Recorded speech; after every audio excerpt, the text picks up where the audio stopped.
छत्रपती शिवाजी महाराजांचे वडील शहाजीराजे भोसले.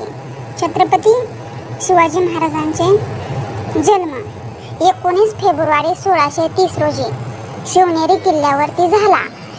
छत्रपती शिवाजी महाराजांच्या आईचे नाव जिजामाता म्हणजे जिजाबाई शहाजीराजे भोसले. छत्रपती शिवाजी महाराजांची प्रथम पत्नी सईबाई. सईबाईचा मुलगा संभाजीराजे भोसले आणि द्वितीय पत्नी येसूबाई. येसूबाईंना एक मुलगा होता राजाराम महाराज. राजाराम महाराज हा छत्रपती संभाजीराजे यांचा सावत्र भाऊ. तर मंडळी, छत्रपती संभाजी महाराज लहान असतानाच त्यांची आई सईबाई यांचे निधन झाले. त्यांच्या निधनानंतर त्यांना दूध पाजणारी धाराऊ ही त्यांची दूध आई म्हणून ओळखली जाते.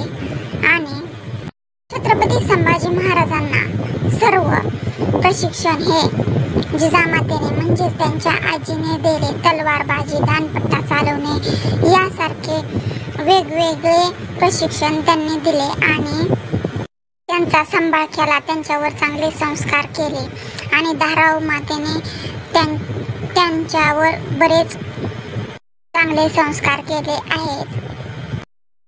धाराऊ मातेला छत्रपती संभाजी महाराजांचे दुधाई म्हणून ओळखले जाते. पुढे छत्रपती संभाजी राजांचा विवाह झाल्यानंतर त्यांना एक मुलगा झाला. त्याचे नाव शाहू हे ठेवण्यात आले.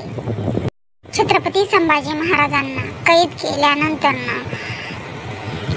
संगमेश्वरची येथील बैठक संपून छत्रपती संभाजी महाराज तेथून निघाले असताना त्यांना वेढा टाकला. मुघलांनी वेढा टाकला, मुघल सैन्याने वेढा टाकला आणि छत्रपती संभाजी महाराज त्यामध्ये कैद झाले.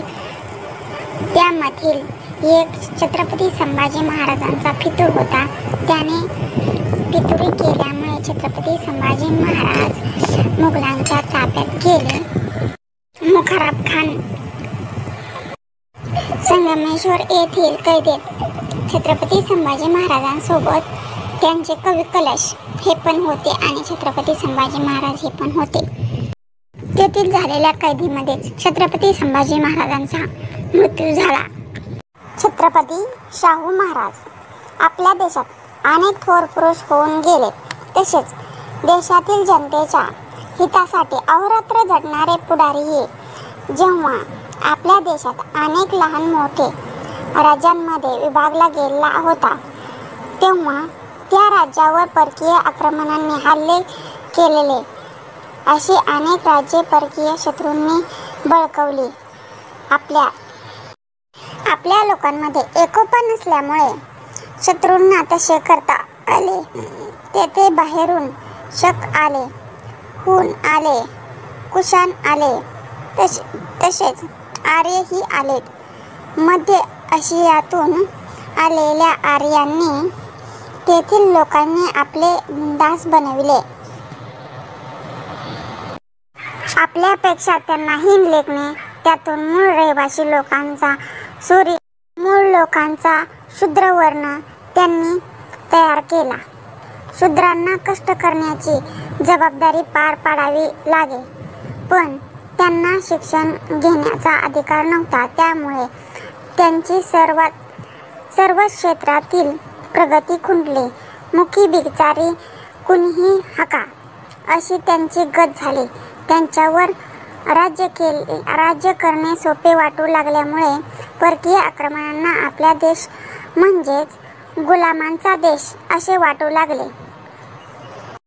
मोगल साम्राज्य त्यामुळेच भारतभर पसरले. त्याला शह देण्याचे प्रभावी प्रयत्न छत्रपती शिवाजी महाराजांनी केले. स्वराज्याची स्थापना करून त्यांनी देशातील जनतेने स्वातंत्र्याचे बीज रोवले. संभाजीराजांनी मुघली सत्तेला क्षह देण्यासाठी आपल्या प्राणाची बाजी लावली. त्यांच्यानंतर 25 वर्ष मराठे औरंगजेबाशी लढत राहिले पण मराठ्यांना हरवले. औरंगजेबांना शक्य झाले नाही. शिवरायांच्या वारसांनी मराठी भाषेचे व हिंदवी स्वराज्याची पताका देशभर फिरविले. पण नंतर आलेल्या जुलमी पेशवाईने ते स्वराज्य बुडविले. त्यामुळे इंग्रजांचा अंमल देशभर सुरू झाला. गुलामीतच धन्यता मानण्यात अनेक लोकांचे आयुष्य गेले. इंग्रजी राजवटीत शिक्षण सर्वांना मिळाले. त्यामुळे सामाजिक व धार्मिक सुधारणा होऊ लागल्या. महात्मा ज्योतिराव फुले व क्रांतिज्योती सावित्रीबाई फुले यांनी त्यासाठी आपले आयुष्य वेचले.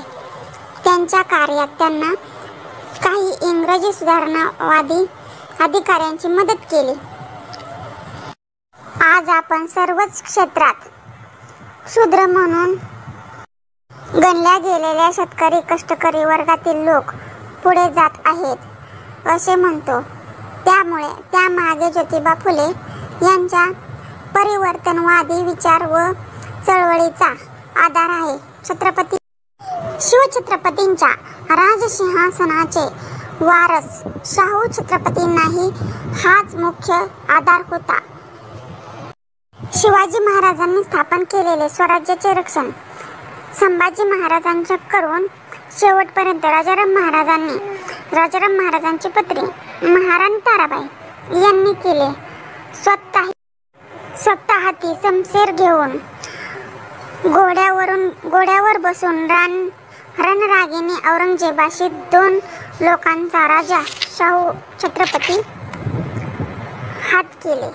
महाराणी ताराबाई म्हणजेच हंबीरराव मोहिते यांची कन्या आणि छत्रपती शिवाजी महाराज यांचे सरसेनापती हंबीरराव मोहिते यांची कन्या आणि छत्रपती शिवाजी महाराज यांची सून. छत्रपती शिवाजी महाराजांची द्वितीय पत्नी म्हणजेच येसूबाई यांचा भाऊ हंबीरराव मोहिते यांची कन्या ताराराणी हे राजाराम महाराजांची पत्नी. हिने स्वराज्य रक्षणासाठी अहोरात्र लढत राहिल्या आणि आपले प्राण पणाला लावले. तर विद्यार्थी मित्रांनो, तुम्हाला जर हा व्हिडिओ आवडला असेल तर नक्की व्हिडिओला लाईक, शेअर, कमेंट आणि सबस्क्राईब करा.